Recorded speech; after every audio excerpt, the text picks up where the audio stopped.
EU দেশগুলোর visa centre Delhi থেকে সরানোর অনুরোধ প্রধান উপদেষ্টার। আইন শৃঙ্খলা বাহিনীকে তেলবাজি বন্ধ করতে হবে বললেন স্বরাষ্ট্র উপদেষ্টা। এবং বখরা আদায়ের চেষ্টা করলে ব্যবস্থা, ট্রাফিক আইন মেনে চলার আহ্বান ডিএমপি কমিশনারের। অভিনন্দন ভোরের পাতার মধ্যরাতের সংবাদে, সাথে আছি মৌমিতা মৌ। শুনছিলেন সংবাদ শিরোনাম, এবার বিস্তারিত।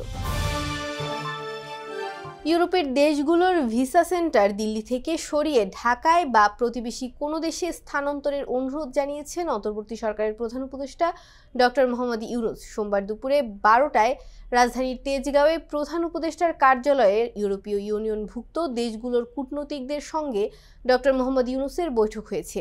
এ সময় কূটনীতিকদের তিনি এ অনুরোধ জানান। প্রধান উপদেষ্টা সঙ্গে বৈঠকে 19 সদস্যের প্রতিনিধি দলের নেতৃত্ব দেন বাংলাদেশ ইউরোপীয় ইউনিয়নের head of delegation Michael Miller.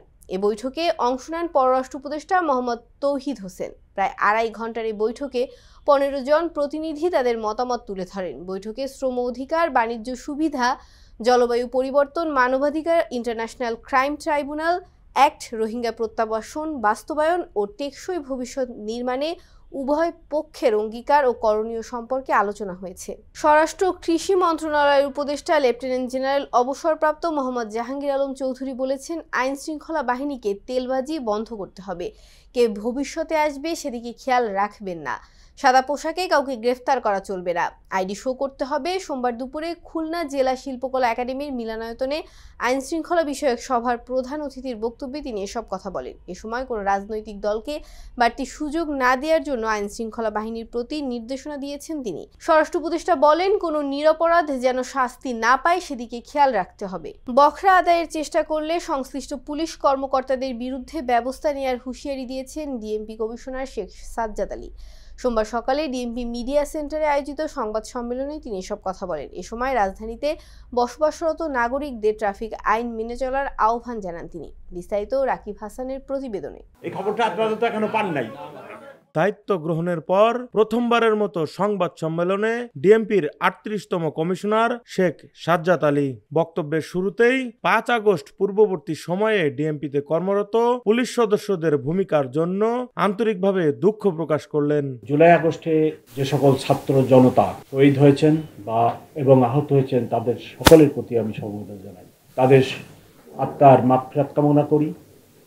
সাথে সাথে ঢাকা মেট্রোপলিটন পুলিশ ওই আন্দোলনে পেশাদারিত্বের বাইরে গিয়ে যে কাজ করেন সেই কাজের জন্য আমি অত্যন্ত দুঃখিত এবং ঢাকাবাসীর কাছে তথা দেশবাসীর কাছে আমি ক্ষমা প্রার্থী। সমসাময়িক নানা ইস্যুতে সাংবাদিকদের সঙ্গে আলাপকালে ডিএমপি কমিশনার জানান, কর্তব্যরত পুলিশ সদস্যদের বিরুদ্ধে বখরা আদায়ের অভিযোগ পেলে তাদের বিরুদ্ধে কঠোর আইনানুগ ব্যবস্থা নেওয়া হবে। অভ্যুত্থানের সময়ের ঘটনাকে কেন্দ্র করে এই মামলা অধিকাংশ হয়েছে কোর্টের নির্দেশে এবং কোর্ট থেকে সরাসরি নির্দেশ আছে মামলা রুজু করুন এবং এখানে আসামির সংখ্যা ছিল 200+। দেখা যাচ্ছে যে এই লোকগুলা এই ঘটনায় জড়িত ছিল না। তাদের ভিতরে হয়তো গুটি কয়েক লোক, ইনভেস্টিগেশন ছাড়া সঠিকভাবে বলাও যাবে না, গুটি কয়েক লোক জড়িত ছিল। এখন বাস্তবে যেটা ঘটছে সেটা হলো যে ওই মামলার বাদী এই সকল আসামির কাছে যে টাকা চাচ্ছে এবং আপনারা আজকে যে এই আসামিকেও ভয়ের কোনো কারণ নেই, তাদেরকে আমি অ্যারেস্ট করব না। ইনভেস্টিগেশনে যাদের বিরুদ্ধে ইনভলভমেন্টের সাক্ষী সবুজ আসবে আমরা শুধু তাদের বিরুদ্ধে ব্যবস্থা নিব। এই 200 আসামিকে অ্যারেস্ট করার কোনো সুযোগ নেই। উপরন্তু এখন যে নিয়ে বাদী হয়েছিলেন এখন দেখা যাচ্ছে যে উনি ওই সময়ই উদ্দেশ্যমূলকভাবে এই 200 লোককে আসামি করছে। পরবর্তীতে উনি চাঁদাবাজি এই বাণিজ্যটা করবেন বলে। আবার আমার লোক যে সব ভালো তাও না, আমার কাছে রিপোর্ট আসতেছে আমার লোকেরাও আবার এই যে আসামি 200 তাদের থেকে নানা ধরনের বখরা আদায়ের চেষ্টা করতেছে। উভয়ের বিরুদ্ধে ব্যবস্থা এবং আপনারা খবর নেন, একজনের বিরুদ্ধে অলরেডি আমি ব্যবস্থা নিছি। সংবাদ সম্মেলনের বেশিরভাগ অংশ জুড়েই ছিল রাজধানীর ট্রাফিক ব্যবস্থাপনা এবং ব্যাটারি চালিত অটোরিকশা ইস্যু।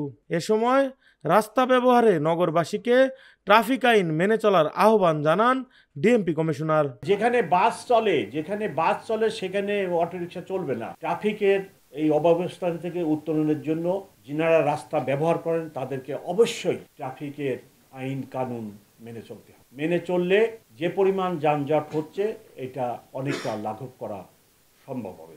স্কুলের এবং কলেজের সময় স্কুল কলেজের সামনে ব্যাপক হারে যানজট লাগে। ঢাকাবাসীর কাছে আমার অনুরোধ, বাচ্চা স্কুল কলেজে যদি যায়, আপনার বাসা যদি ভাড়া হয়, আপনি স্কুল এবং কলেজের কাছে আপনার বাসা ভাড়া নেন। আপনি ওয়াকিং ডিস্টেন্সের ভিতরে বসবাস করার চেষ্টা করেন। গ্রাম থেকে আসছে 10,000 ইনকাম হলে 2,000 এসে চলে, 8,000 কুড়িগ্রাম পাঠায় তার পরিবারটাকে সে লালন পালন করে। আপনার এইভাবে জিনিসটাকে আপনি আমাকে বলতেছেন মানবিক পুলিশ বানাইতে হবে, পুলিশ কমিশনারই মানবিকটা। পুলিশ কমিশনার একটা অমানবিক কাজ করে বেড়ায়। আমাদের কিন্তু এইসব ভাবতে হবে। আপনি বললেই হকার উঠাই দিলেন, ওর পরিবারটা আছে না, 4-5টা লোক নিয়েও চলে না। সো এই সকল বিষয়দের ভিতরে আমাদের একটা ম্যানেজমেন্ট গড়ে তুলতে হবে, যে ম্যানেজমেন্টের মাধ্যমে যাতে আমরা সামনে আগায় যেতে পারি। ওরাও বাঁচুক, আমার গাড়িও চলুক, আপনারাও চলেন, সবাই সম্মিলিতভাবে শেয়ারিং করে কত টাকা ভালো থাকা যায়, এটাই আমার প্রচেষ্টা। হকারদের ফুটপাত দখলের বিষয়ে ডিএমপি কমিশনার বলেন, ফুটপাত ছেড়ে কোনো অবস্থাতেই রাস্তায় দোকান বসানো যাবে না। হকাররা ফুটপাতে বসুক, হকারদেরকে বলেন যে সে যদি এতটুকু 6 ফিট জায়গা নিয়ে বসে বা 4 ফিট জায়গা নিয়ে বসে, ওইটাকে 2 ভাগ হবে, একজন 2 ফুট আর একজন 2 ফুট। ফুটপাতে বসুক, তাদেরও রুটি রুজির ব্যাপার আছে। আপনার আনএমপ্লয়মেন্ট বেড়ে যাবে, তখন আবার ছিনতাইকারী বেড়ে যাবে, এক একটার সাথে একটা রিলেটেড, গরিব দেশে যা হয় আর কি। তো আমি তাদেরকে এসি সাহেবকে নির্দেশ দিলাম, পরবর্তীতে আমার এডিশনাল কমিশনারকেও আমি পরের দিন সকালে ডেকে বলছি যে ওইখানে রাস্তাটা ফুটপাত হকাররা দখল করবে না, রাস্তাটা দখল করবে না, কিন্তু ওরা ফুটপাতে থাকুক। ডিএমপি কমিশনার জানান, গত 15 বছরে পুলিশ বাহিনীতে রাজনৈতিক পরিচয় নিশ্চিতের পর 80 থেকে 90 হাজার জনবল নিয়োগ দেওয়া হয়েছিল।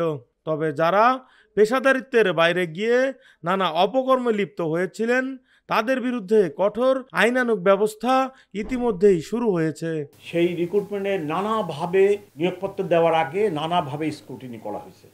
স্ক্রুটিনি করে উনি বা সে কোন দলের লোক, তার বাবা কোন দলের লোক, তার দাদা কোন দলের লোক, তার আরও পূর্বপুরুষেরা কোন দলের ছিল পর্যন্ত খবর নেওয়া হয়েছে। এইরূপভাবে গত 15 বছরে আমরা রাফলি যদি আপনারা হিসাব করেন, 2 লক্ষ পুলিশ যদি হয়, 2,20,000 আমাদের কিন্তু সিভিল স্টাফ আছে বাদ দিয়ে যদি 2 লক্ষ পুলিশ অফিসার হয়, তার ভিতরে 80 থেকে 90 হাজার এরূপভাবে রিক্রুটেড। আমরা তো এখনই তাদেরকে এই 80 থেকে 90 হাজার পুলিশ অফিসারকে বলতে পারি না গো হোম। সাজ্জাদ আলী আরও বলেন, পরিবর্তিত পরিস্থিতিতে যখন পুলিশ ইনঅ্যাক্টিভ হয়ে পড়ে, তখন ঢাকা শহরে ডাকাতি ও লুটপাট শুরু হয়েছিল। সেই অবস্থান থেকে পরিস্থিতি এখন অনেকটাই স্বাভাবিক।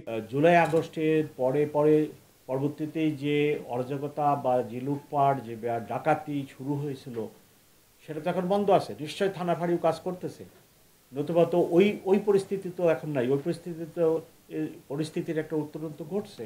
রাজধানীতে চুরি ছিনতাইয়ের ঘটনা প্রসঙ্গে ডিএমপি কমিশনার বলেন, চুরি ছিনতাই প্রতিরোধে ডিবি ও থানা পুলিশকে সক্রিয় করা হয়েছে। সামাজিকভাবে চাঁদাবাজ প্রতিরোধের আহ্বান জানিয়ে জুলাই আগস্টের ঘটনায় পুলিশের নিষ্ক্রিয়তা থেকে অচিরেই ডিএমপিকে সচল করার প্রতিশ্রুতি দিলেন ডিএমপি কমিশনার।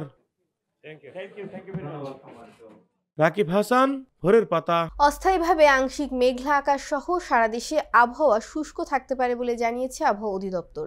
এছাড়া সারা দেশে দিন ও রাতের তাপমাত্রা অপরিবর্তিত থাকতে পারে। বিস্তারিত ডেস্ক রিপোর্টে।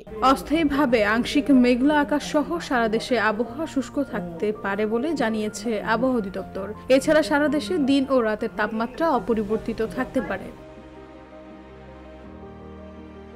দক্ষিণ পূর্ব বঙ্গোপসাগর ও তৎসংলগ্ন এলাকায় একটি লঘুচাপ সৃষ্টি হয়েছে। এর বর্ধিতাংশ উত্তর পূর্ব বঙ্গোপসাগর পর্যন্ত বিস্তৃত রয়েছে, যার ফলে স্থায়ীভাবে আংশিক মেঘলা আকাশ সহ সারা দেশের আবহাওয়া শুষ্ক থাকতে পারে। শেষ রাত থেকে ভোর পর্যন্ত দেশের উত্তরাঞ্চলের কোথাও কোথাও মাঝারি থেকে ঘন কুয়াশা এবং দেশের অন্যত্র হালকা থেকে মাঝারি ধরনের কুয়াশা পড়তে পারে। সারা দেশের রাত এবং দিনের তাপমাত্রা বৃদ্ধি পেতে পারে। রংপুর এবং রাজশাহী বিভাগের দিনের তাপমাত্রা 1 থেকে 2 ডিগ্রি হ্রাস পেতে পারে।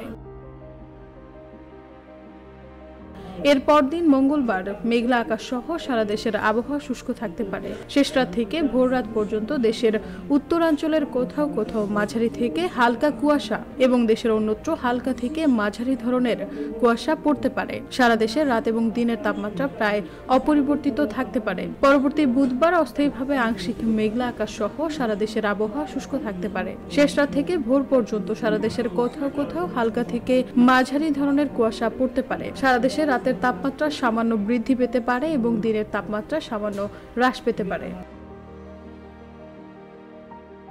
আবহাওয়া অধিদপ্তর আরো জানায়, আগামী 5 দিনে রাত ও দিনের তাপমাত্রা সামান্য পরিবর্তন হতে পারে। বাজারে সয়াবিন তেল নিয়ে সৃষ্ট নৈরাজ্য নিরসনে সরকার আবারও দাম বাড়ানোর সিদ্ধান্ত নিয়েছে। এখন থেকে প্রতি লিটার বোতলজাত সয়াবিন তেল বিক্রি হবে 175 টাকা। প্রতি লিটার সয়াবিন তেলের দাম বাড়ানো হয়েছে 8 টাকা। সোমবার বাণিজ্য মন্ত্রণালয়ের সম্মেলন কক্ষে ভোজ্য তেল পরিস্থিতি নিয়ে সাংবাদিকদের ব্রিফ করে এর দাম বাড়ানোর সিদ্ধান্ত জানিয়েছেন বাণিজ্য উপদেষ্টা শেখ বশির উদ্দিন। এ সময় বাণিজ্য সচিব মোহাম্মদ সেলিম উদ্দিন সহ দেশের ভোজ্য তেল উৎপাদনকারী প্রতিষ্ঠানগুলোর শীর্ষ প্রতিনিধিরা উপস্থিত ছিলেন। বিস্তারিত তরুণ বেগীর প্রতিবেদনে। ভোজ্য তেলের বাজারে কয়েকদিন ধরে চলা অস্থিরতা অবস্থার মধ্যে বোতলজাত সয়াবিন তেল ও খোলা তেলের দাম প্রতি লিটারে 8 টাকা বাড়ানো হয়েছে। সোমবার বাণিজ্য মন্ত্রণালয়ের সম্মেলন কক্ষে ভোজ্য তেল পরিস্থিতি নিয়ে সাংবাদিকদের ব্রিফ করে এই দাম বাড়ানোর সিদ্ধান্ত জানানো হয়। সর্বোপরি বাস্তব সমস্যার সমাধান করার জন্য আমরা এই মূল্যটাকে যৌক্তিক পর্যায়ে কতটুকু বাড়িয়ে নিলে ইন্ডাস্ট্রির সাথে নেগোশিয়েট করে আমরা ইন্টেনসিভ নেগোসিয়েশন করেছি এবং এই নেগোসিয়েশনের পরে আমরা একটা মূল্য স্থির করেছি। প্রতি লিটার বোতলজাত সয়াবিন তেলের দাম হবে 175 টাকা, খোলা সয়াবিন বিক্রি হবে 157 টাকা। আগে বোতলজাত তেল 167 টাকা ও খোলা তেল 149 টাকা ছিল। এই প্রাইসটা আমরা আসলে একটা ফর্মুলার মাধ্যমে আসি। এই ফর্মুলাটা একটু আপনাদেরকে বলি। ফর্মুলাটা হচ্ছে আপনার x bond, in bond value এবং হচ্ছে আপনার এলসির ভ্যালু, গত 1 মাসে যে এলসি খোলা হয়েছে তার ভ্যালু। এই তিনটার এভারেজের মাধ্যমে এই ভ্যালুটাতে আসা হয়। তার সাথে বিভিন্ন প্রসেসিং ফি, বটলিং ফি, এগুলো সবগুলোকে যোগ করে এই ফর্মুলাটা 2011 সাল থেকে এক্সারসাইজ হয়ে আসছে এবং এই ফর্মুলার ভিত্তিতে আমরা একটা ভ্যালুতে আসি। যে দামটা ছিল আগে লিটারে 167 টাকা, সেটাকে আমরা এখন আপনার 175 টাকা লিটার হিসাবে এমআরপি হিসাবে আমরা ধার্য করেছি। তার মানে 8 টাকা লিটারে বেড়েছে। বাণিজ্য উপদেষ্টা বশির উদ্দিন বলেন, বেশ কিছুদিন ধরে বাজারে তেলের ঘাটতি রয়েছে। এ নিয়ে প্রধান উপদেষ্টা সহ অন্তর্বর্তী সরকারের অনেকেই উদ্বেগ প্রকাশ করেছেন। মুক্তারাও অস্বস্তিতে রয়েছে, সেজন্য নতুন দাম নির্ধারণ করা হয়েছে। বাজারে আর তেল সরবরাহের ঘাটতি হবে না বলেও আশা প্রকাশ করেন তিনি। কার্যকরী হবে আশা করা যায় এবং এটা যেহেতু আমরা বাস্তব ভিত্তিকভাবে নির্ণয় করেছি সমস্ত কিছুকে বিশ্লেষণ করে, সো আমরা আর নতুন করে যেটাকে স্পেকুলেশন বলা হয় ইংরেজিতে, সঠিক বাংলাটা আমার এই মধ্যে মনে পড়ছে না। স্পেকুলেশন অনুমানের উপরে ভিত্তি করে যে একটা মজুদ তৈরি হয়, আমরা আশা করি যে আমরা সমস্ত কিছু বাস্তব ভিত্তি করে নির্ণয় করার ফলে এই অনুমান নির্ভর মজুদদারিটা আজকে থেকে ইনশাআল্লাহ বন্ধ। তিনি বলেন, গত এপ্রিলে 167 টাকা দাম নির্ধারণ করা হয়েছিল। এরপর এখন পর্যন্ত বিশ্ববাজারে দাম অনেকটা বেড়েছে, যে কারণে দেশের স্থানীয় মজুদদারি বেড়েছে। তবে তেলের পর্যাপ্ত মজুদ আছে, অনেকে কিনে মজুদ করছে। দেশে বিদ্যমান যে মজুদ তেলের আছে তা যথেষ্ট সন্তোষজনক, মজুদের কোনো ঘাটতি নেই। আমরা সমস্ত রকম তথ্য বিশ্লেষণ করে দেখেছি, কিন্তু ছোট ছোট জায়গা থেকে শুরু করে সকল জায়গায় এক ধরনের মজুদদারি তৎপরতা আমরা দেখতে পেয়েছি। তো সেগুলোকে আমরা অধিকারের মাধ্যম থেকে। তরুণ বেগী, ভোরের পাতা, ঢাকা। এবার আন্তর্জাতিক সংবাদ।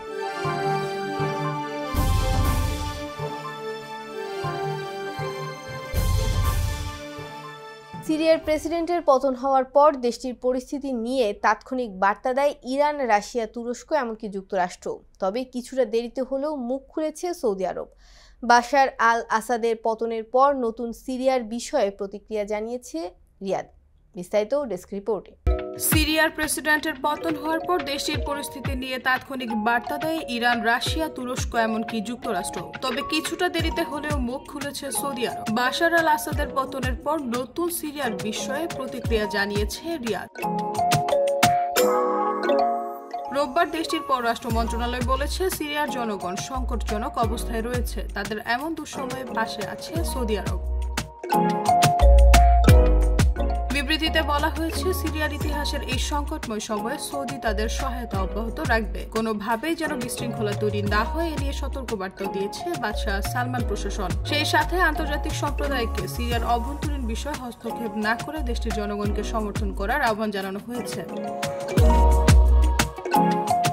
সিরিয়ায় বিদ্রোহীদের দামেস্কে দখলের পর রোববার দেশ ছেড়ে পালিয়ে যান বাশার আল আসাদ। সপরিবারে আশ্রয় নিয়েছেন বন্ধু পুতিনের দেশ রাশিয়াতে। বাশারের পালানোর খবর পেয়ে হাজার হাজার সিরিয়ানকে দামেস্কে জড়ো হয়ে বিজয় উদযাপন করতে দেখা গেছে।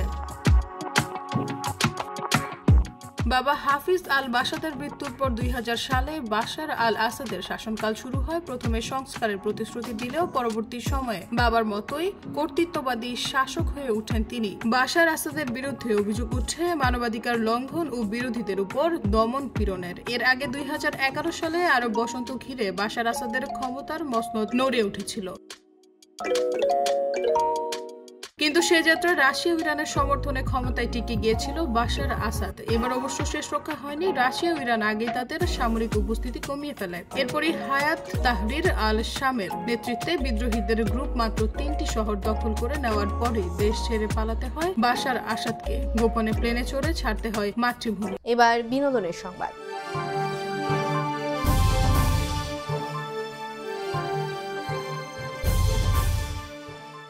ভারতের দক্ষিণ ইন্ডাস্ট্রির বহুল প্রত্যাশিত ছবি পুষ্পা 2 দ্য রুল মুক্তি পেয়েছে সপ্তাহ হয়নি। এরই মধ্যে 1000 কোটি ছুঁই আয় এই ছবিটির। অবিশ্বাস্য হলেও প্রতিদিনই একের পর এক রেকর্ড ভেঙে যাচ্ছে পুষ্পা 2। মুক্তির দিন থেকে চতুর্থ দিনেও সর্বোচ্চ আয়ের ছবি হিসেবে রেকর্ড গড়েছে। সোমবার স্যাক নীলকের রিপোর্ট বলছে, রোববার পর্যন্ত শুধু ভারতের বক্স অফিস থেকেই পুষ্পা 2-র আয়ের অঙ্ক 529 কোটি এবং চতুর্থ দিন শেষে পঞ্চম দিনে স্থানীয় বাজার থেকে ছবিটি মোট আয় পৌঁছয় 632 কোটিতে এবং বিশ্বব্যাপী ছবিটির আয় এখন পর্যন্ত 800 কোটি ছাড়িয়েছে। ধারণা করা হচ্ছে একের পর এক রেকর্ড ভেঙে আয়ের ধারা এভাবে চলতে থাকলে সর্বোচ্চ আয়ের ভারতীয় চলচ্চিত্র কল্কি 2898 এদিকেও ছাড়িয়ে যাবে পুষ্পা 2-র আয়। এবার খেলাধুলার সংবাদ। জিততে জিততেই হেরে গেল বাংলাদেশের মেয়েরা। 3 ম্যাচ সিরিজের ফাইনাল টি20তে 123 রানের পুঁজি নিয়েও শেষ দিকে ম্যাচ জমিয়ে তুলেছিল নিগার সুলতানা জ্যোতির দল। শেষ পর্যন্ত ধবল ধোলাইয়ের হাত থেকে রেহাই পেল না বাংলাদেশ। আয়ারল্যান্ডের কাছে নিগাররা হেরে গেছে 4 উইকেটে। শুরুর দিকে সহজ হলেও শেষ দিকে ম্যাচ কঠিন হয়ে যায় আয়ারল্যান্ডের জন্য।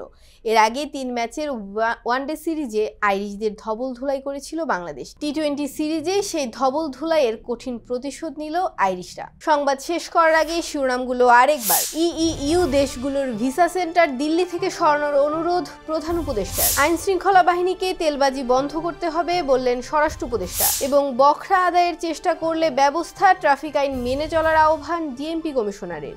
এই ছিল ভোরের পাতার মধ্যরাতের সংবাদ। সারা দেশের সর্বশেষ আপডেট পেতে চোখ রাখুন ভোরের পাতায়। ধন্যবাদ।